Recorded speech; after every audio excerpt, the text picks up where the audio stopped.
In recent years, to enhance security monitoring, millions of CCTV cameras have been installed across India, be it in your offices, residential complexes, or airports, railway stations, etc. Well, New Delhi has more than 250,000 cameras, according to official data, and mostly are mounted on poles in key locations. But there's a concern about those. A lot of them are Chinese. While countries like the United States outright banned Chinese surveillance products, India took a slightly different approach by mandating trusted supply chains of such products. It was primarily seen as an indirect way to regulate Chinese products in the ecosystem. In the April 2024 notification, the Ministry of Electronics and Information Technology mandated employing encryption of data transmission and undertaking penetration testing to assess resistance to cyber attacks. Well, India made STQC certification for CCTV products mandatory here. STQC stands for Standardization Testing and Quality Certification. It is a government-backed process ensuring that CCTV systems meet essential quality and cybersecurity standards. It is administered by the Ministry of Electronics and Information Technology and enforced by the Bureau of Indian Standards.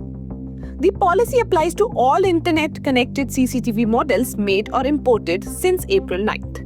But the global makers of these gears have now clashed with Indian regulators over what they call new contentious security rules that require manufacturers of CCTV cameras to submit hardware, software, and source code for assessment in government labs. Indian officials met on April 3 with executives of 17 foreign and domestic makers of surveillance gear, including Hanwha, Motorola, Bosch, Honeywell, and Xiaomi, where many of the manufacturers said they weren't ready to meet the certification rules and lobbied unsuccessfully for a delay. In rejecting the request, the government said India's policy addresses a genuine security issue and it must be enforced.